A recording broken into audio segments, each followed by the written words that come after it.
What's up, everybody? I'm John Middlekauff. You know what I need you to do.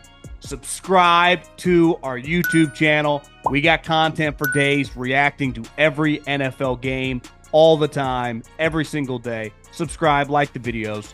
Let's go. Okay, let's dive into a little mailbag. At John Middlekauff is the Instagram. Fire in those DMs. Get your questions answered here on this podcast. We will start with Steven. Question for the mailbag. I'm a Niner fan, and my brother's a Rams fan. He seems to think that even if Stafford is out, they will make the playoffs and make a run in the NFC. The only team that could challenge him is the Cardinals. I know you mentioned being out on Rams if Stafford goes down. Can you please help me bring him back to reality on the impact of Stafford and their likelihood to be good without him? Curious your thoughts on a healthy Niner team versus a Staffordless Rams team as well. Matt Stafford is dramatically better than Jimmy Garoppolo, even at 37 years old. So if the drop-off for Jimmy to Matt Stafford is really, really wide. And I think by far one of the biggest stories in the NFL right now, if Matt Stafford was 100% healthy to start the season, you'd be like, they're going to be one of the better teams in the league. He has a herniated disc. His back is messed up. And there is no guarantee that it's going to get better. Now, on the bright side, big picture, this is where the Rams get credit. They said, Matt, we're not signing you to a multi-year contract. We will go year by year. You're probably going to have to take a little less money here. But you're just too old, too much tread on the tires. You're an awesome player, but we got to go year to year. So if you want out, we'll help you facilitate a trade and go get paid. And he wanted to stay. And they're in it. It would screw him this year a little bit, but I do not think they can make the playoffs with Jimmy Garoppolo. Jimmy Garoppolo has been not very good for a while. Plus, the Rams' offensive line isn't exactly the mid-90s Cowboys. You kind of got to stay in there and take some hits. And that is not how Jimmy plays football. So I would just be out on the Rams.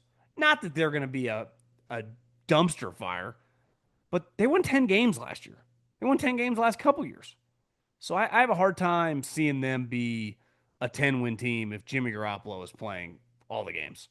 And at this point in time, who knows? They can say week one with Stafford. We all got to agree it's pretty concerning if you're a Rams fan. My question is, as a scout, what did you see from Cam Ward that showed you promise coming out of college? What about hesitation?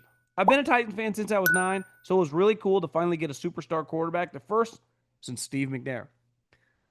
I was a Jake Locker believer, but couldn't stay healthy. Had a moment, couldn't stay healthy. You had Vince. Yeah, you had a rough stretch. I would say this. I do think there are some similarities to his playing style coming out of college to Caleb Williams. Big arm, big-time playmaker. Not the tallest guy, like shade under 6'2", but just a very instinctive playmaker. Now, playing within the pocket in the construct of the offense is something that he's going to have to improve on. I've seen some clips and know some people with the Titans. They love the guy, the kid, the mindset, the work ethic, just how much he cares and how hard he's trying right now. So being a young player, you basically got to just soak everything in and work 24/7 in training camp to try to figure out what's going on. But there's an instinctive element to playing quarterback. And even Caleb, if Caleb becomes a high-end player, he's never going to be Jared Goff. He's got to be a playmaker like Russell Wilson and just find out a way to balance it. And I mean the Russell Wilson of Seattle. To me, there are elements there with Cam Ward. He's a playmaking quarterback. Obviously, you're going to have to make throws from the pocket in big spots, but he's just a natural kind of just making shit happen. So I think he's just really good. A couple years ago, it was more just like the physical talents, but last year at Miami, it was really impressive. I mean, their defense was a joke. Now, the conference wasn't great, so he's got going from the ACC to the NFL, big jump, right? Just no different Caleb going from USC to, it was a pretty big jump. It's a lot different playing Arizona, in Washington State than it is playing these guys. But I've seen some of his press conferences. He seems like a really impressive guy. Easy guy to root for. Superstar quarterback, I don't know if I go that far, but I don't see why he couldn't be a good player in the NFL. Two-part question. Thoughts on YouTube golf? I love it, but I'd rather sit down and watch Bryson, Grant Horvat, and those guys on YouTube for an hour over watching a whole weekend of a tournament. Second, I'm an Eagles guy, but huge fan of Joe Burrow. Any chance he ever gets out of Cincinnati and wins a Super Bowl, or are we watching another Dan Marino situation? I watch a lot of YouTube golf. So, yeah, big fan. The difference is I do like watching professional golf, but I gamble on it every week. I would say when it comes to Joe Burrow, this is a big year. Now, Colin brought this up, and you're seeing this with these guys ask for trades. People ask for trades all the time. Guess who rarely gives a shit? The owner, the GM. It's like, yeah, Myles Garrett demanded a trade. It's like, here, Myles, here's $100 million. That's not the way it works in these other sports. In basketball, when you demand a trade, you get traded. In baseball, you typically get traded too. But in football, like Joe Burrow could demand a trade. Let's say Joe Burrow throws 50 touchdowns this year, and they won 9 games, which seems crazy, but let's just, in some world, or 10 games and miss the playoffs. He's like, I demand a trade at the Super Bowl. He like goes to the Super Bowl like Myles Garrett. He goes on the shows, and he says that. I don't think the Bengals would care. I honestly don't think they would do anything. And be like, cool, we're not trading you. I think it'd be that simple. So I think he might ask for one in the next 18 months if it doesn't go well. And I think the Bengals would say, kick rocks. Tough shit. Fair or not. Like, I just think that's kind of is what it is. I've been a listener since 17. I grew up in Sacramento, so it was cool to see someone in the area have a platform. It's been a pleasure. God, I like this guy. I'm just curious if you ever get recognized in public on a consistent basis or a bit more these past few years. If so, do you mind the attention and the interaction? Yeah, I've been recognized. Just bald guy, so I guess easy to point out. I don't mind it at all. I mean, it's an honor to anyone that comes up to me and say they like the podcast, they listen to the podcast, they're a fan of the podcast. That's the whole point I'm doing this for. So yes, it's extremely, extremely cool when that happens. Especially if I'm like with someone else. I'm like, yeah, this guy's pretty cool. Me and Maria were on a walk in Tahoe and someone came up, said, what's up? So yeah. Don't mind them at all. I do, though, see if you were, mine are so few and far between, it has zero impact on like how I'm living my life. I remember telling someone this at Tahoe after we were having some drinks. It's like, I do understand if you're like Michael Jordan or Tiger Woods or I don't know if like a business like would Jeff Bezos or Warren Buffett get this? Probably not as much. But like Patrick Mahomes. Patrick Mahomes probably can't just go out and eat a dinner with his wife in Kansas City and just sit at a normal restaurant around other people. Probably just impossible. That does kind of suck. That losing, I mean, obviously a lot comes with it, the money, the fame, but you do lose an aspect of your life being able to just live. I remember Rory McIlroy was telling a story once when he went over to Tiger's house because they lived near each other in Florida. And he's like, hey, you want to go get dinner? This was like 5 years ago. Maybe 6. But, I mean, Rory was very famous by then. But, I mean, Tiger was like Michael Jackson or something. Tiger looked at him like, you mean like out in public? Like, no, I don't do that. So I can't. You wouldn't even be able to get to the food. So I do understand like Steph Curry. Like, how does Steph Curry just do a normal human thing? And the reality is they don't really. In terms of public situations. Okay, you don't need to sink a 30-foot putt to score big this weekend. Just fire up the DraftKings Sportsbook and take your shot at the green, the kind with dollar signs. Whether you're a diehard golfer or just in for some Sunday drama, DraftKings has everything you need to make the round a little more exciting. Live bets, prop plays, odds boosts, and plenty more. You new to golf betting? It's really easy. You can take a guy to win outright. You can bet on guys to top 5, to top 10, to top 20. Got a couple names for you. Obviously, odds are subject to change. Tommy Fleetwood had some devastating heartache earlier in the season. Well, on this course in Memphis, you got to drive the ball straight, something Tommy does really well. You can get him at plus 2,200 to win. You get him at plus 360 to top 5 and plus 170 to top 10. Another name I like a lot. He was very good in this tournament last year. Victor Hovland. Remember, smaller fields, the playoff starting, no cuts. Victor Hovland plus 3,500 to win. I love, and I love Hovland in top 5 this weekend at plus 500. So take your swing at winning some dough this weekend. Download the DraftKings Sportsbook app and use the code JOHN. That's code JOHN. JOHN. That's my name for new customers to get a bonus of $200 in bonus bets instantly when you bet just $5. Only on DraftKings. The crown is yours. Davante Adams. Throwback to my long-ass question. Davante had some comments today about Travis Hunter. And I don't see how anyone can read his comments and not just go, yeah, of course. This is the whole thing about playing both ways. And even Davante said, can Travis Hunter play both ways? Of course, he's physically talented enough to do it. Can you play at a high level and for both ways for a long time? And Davante essentially said, I'm going to give you a Cliff Note version. Getting injured in the NFL is 100% guarantee. 100% if you play a position, wide receiver or corner. 100% guarantee you're going to get hurt sometime. And Davante's like, you basically double your risk if you never come off the field.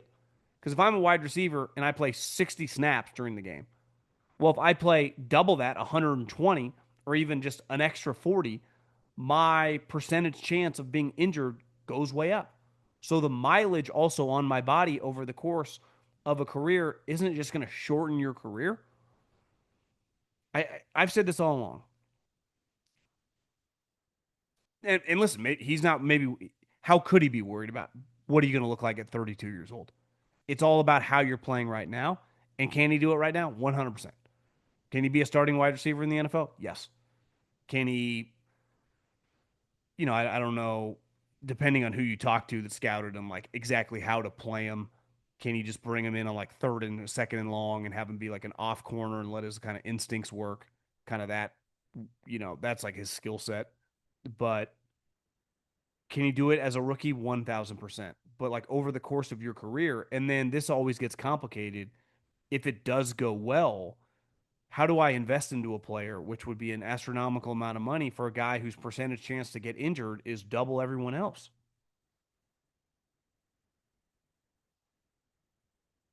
Like if I pay Jamar Chase $150 million, the only opportunity Jamar Chase has to get injured when he's playing football is on wide receiver. He doesn't, like, on defense, he's on drinking Gatorade. So I just agree with Davante saying. And like Davante saying, I'm rooting for the guy. No, I'm not rooting against him. I hope he does well. But we have to acknowledge this is impossible to maintain and do this long term if the goal is to play at the highest level and be a superstar and to get paid the most amount of money possible. Enjoy the podcast. Lions missing the playoffs. It is actually one of a couple of my future bets I have for this coming year. I would like to hear your thoughts on my favorite bets I've taken so far. Lions to miss the playoffs, 2-1. Packers to win the North. I'm in on you on that one. Plus 250. Colts under 7.5 wins. Minus 110. So I saw today a little fantasy. I'm not a big fantasy guy, but I follow fantasy websites to get NFL information around training camp. Adoree Mitchell, Adonai Mitchell, the wide receiver that the Colts took last year in the second round from Texas, Mitchell. I was pretty high on him last year. Then obviously the Colts offense fell apart. I guess he just destroyed the Ravens in joint practices. He's a really, really talented player. Now, I think you guys that are way deeper into fantasy than me know that taking talented wide receivers with weird quarterback situations is very risky. But if they're able to figure it out between these two guys, I think Anthony Richardson's had some moments. Daniel Jones, who knows if he has or not. We're going to find out over the next couple weeks. Anthony Richardson, I think, is starting this first preseason game. But regardless, I think the Colts could be okay. 10 wins, probably not, but could they get to 8 and 9? I would say yeah. They definitely have enough talent on their team if their quarterback operation is just okay. You had Tyler Warren, you got Jonathan Taylor. If Mitchell's good, Adonai Mitchell, I think his name is. Falcons over 7.5 wins. I just couldn't bet on the Falcons. The Rams to miss the playoffs, plus 150. I think that is definitely a decent bet right now if Stafford is in major question mark. I don't think that's crazy at all. Bills under 11.5 wins. I think the Bills are good. I would pick the Bills to win 12, 13 games every single year until Josh Allen falls off a cliff. I heard you list the top defensive coordinators and felt like Spags got snubbed. Do you consider him a top-tier defensive? I do. You just sometimes when I'm just ranting and raving, you forget about a guy. Obviously, he's one of the best coordinators in the league. Spags, Fangio, D'Amico, Sala, Mike McDonald. I mean, there's a short list. Brian Flores of just elite defensive minds. Belichick, who's not in the NFL, but what era of quarterbacks would you consider the best era ever? I think if you're older, you feel pretty confident about saying, well, I grew up on Marino, Elway, and Joe freaking Montana. Like that's hard to beat. I grew up on Steve Young, Brett Favre, Troy Aikman. Pretty good. I do think the stretch of Peyton Manning, Tom Brady, and Aaron Rodgers with like Drew Brees and Roethlisberger and Phillip Rivers, and I mean that was a pretty good stretch.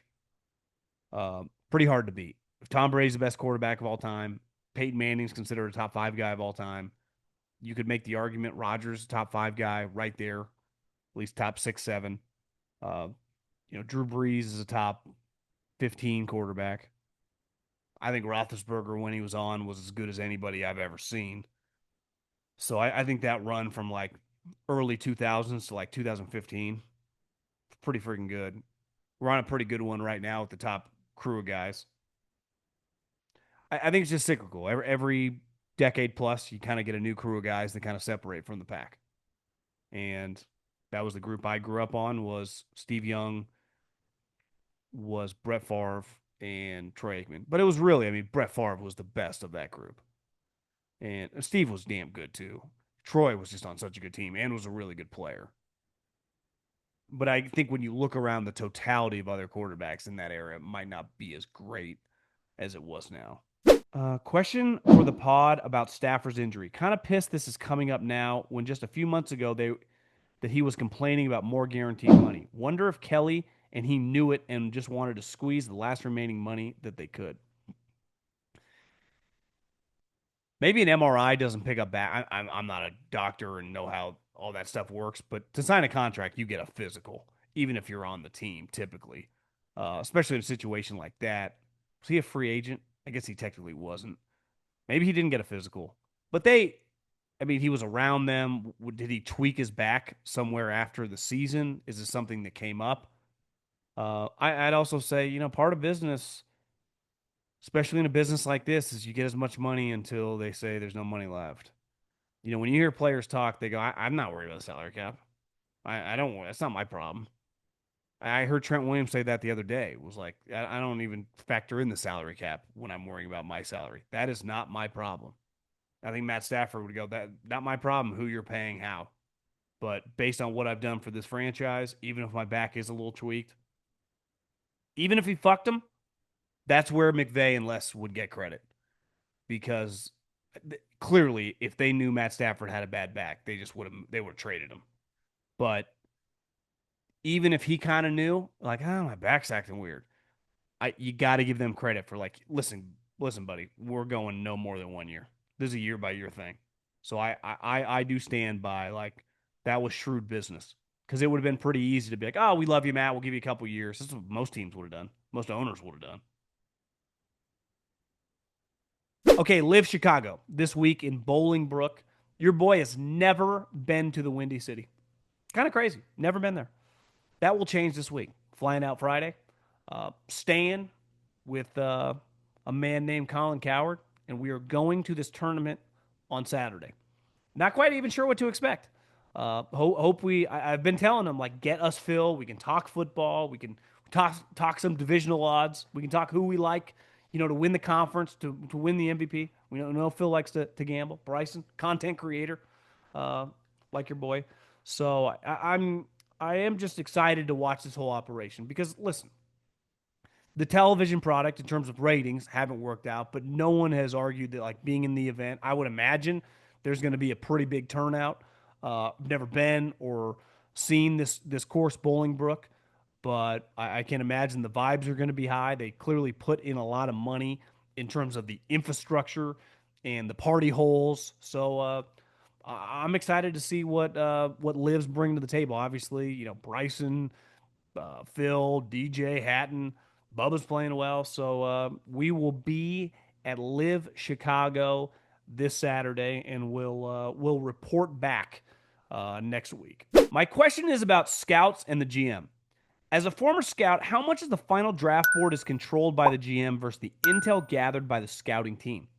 I'm curious to know how much influence the scouting team has on building NFL rosters. Well, they have a lot because they bring all the information. So, most of the information that the coaches and the GM use once they meet kids at the combine, at all star games, and then bring them in the facility is based on that information that they've and all the details about the person that the scout has gathered. So that information is extremely important. And it's not like, why doesn't AI just replace them? I'm just using an example. Because it's not public information. Like you have to go to the school to get the information. And so there is a value there. And depending on the team, certain scouts and certain personnel departments have more power than others. There are a lot of teams where the coach, and if the coach has a lot of juice, that means his staff has a lot of juice. So a lot of times the draft board will be somewhat set, early-ish April. Then the coaching staff gets very involved and they got takes. Well, why do they got takes? Because unlike the scouting staff who has evaluated these guys for years, right? If you have the SEC, you have watched certain players since they were freshmen. So you know the player. And if you're watching a star player, like if you were going into Ohio State last year, if you're an assistant GM or a college scouting director and you hit Ohio State and Alabama, who do you think you ask people about? Caleb Downs. So you have been accumulating information on guys that are going to get drafted in a year or two right now.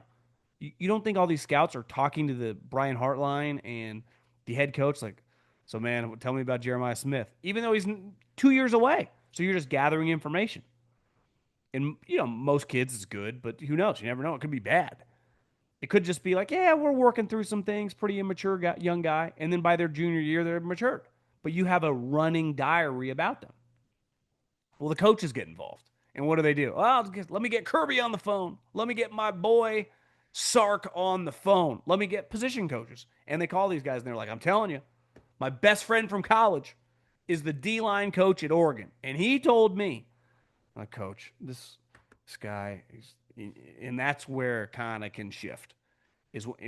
Belichick was notorious for this. The scouting staff would set the board, and then the draft would come, and the draft board would be completely different. I mean, look at the scouts. I mean, they're all over the league running teams. They're all high-level guys. Yet Bill had all these bad drafts. Well, why? Because Bill wasn't listening to anybody. I think sometimes a GM wants to listen to his scouting staff, but the coach has so much juice because the coach is making three. If you're a GM and you're making $5 million, which is an incredible job, great amount of money. Well, what if your coach is making 14? You think when push comes to shove and you're in an argument a day before the draft, you're trying to set the board with the coach and the owner.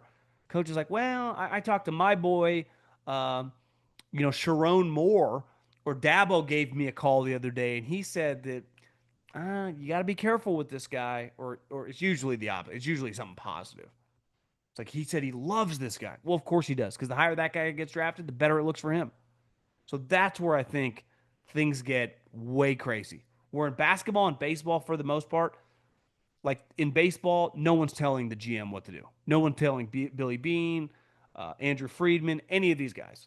They run the show. In basketball, the GMs have a lot of juice. In football, the coach gets so involved because the draft process is so long and they start watching guys and they're like, Stephen A or Colin, they got takes. If you had to save your life, you can rotate them as you please. One game in their prime, all things equal, who is your choice? A, Saquon and AP. B, Chris Johnson and LT. C, Derrick Henry and Marshall Faulk. D, CMC and Jerome Bettis. I think the worst player. Here's the thing with the running back. Like, if you give me, Saquon and Adrian Peterson, I need a little thunder and lightning. So, like, Derrick Henry and Marshall Faulk would be pretty unreal. Chris Johnson and LaDainian Tomlinson, like I would never take LaDainian Tomlinson off the field. CMC and Jerome Bettis, that's a little like it's a little left right. You got the big power back. I probably just go Derrick Henry and Marshall Faulk. I mean, Marshall Faulk's one of the greatest players in the history of the league, and Derrick Henry's going to be a first ballot Hall of Famer. I do think Chris CMC and Jerome Bettis, both healthy in their prime, would do some damage. Saquon and Adrian Peterson, kind of similar players. Elite between the tackles, high end speed, just awesome toting the rock. Neither guy, especially Adrian Peterson, is not good in pass protection. Saquon, when he tries, is pretty good. Not great pass catchers. Adrian Peterson had bad hands. So for two guys that, I mean, Adrian's going to be a Hall of Famer. Saquon, if he stays healthy for a couple of years, is going to be a Hall of Famer. Definitely a Hall of Fame level player. I don't know if he can put up the numbers, but that one sounds great on paper, but in theory, I'd probably go Derrick Henry and Marshall Faulk. Okay, last question. We'll end on this. Of course, it's about Jerry. Cowboy fan. Far from a Jerry fan, but are we really going to act like Jerry hasn't offered Micah a contract to make him the highest paid non quarterback? Also, last season, Micah was saying he doesn't want to be the highest paid. He wants to be able to build a team. So which is it? Sounds like his agent has taken over and wants his cut. My prediction, 45 million, 4-year extension, and the media talks about how Jerry overpaid for Micah within 5 minutes of the news. Obviously, there's a lot going on here. I think it's pretty simple that in any line of business, right? There are different people that do different roles.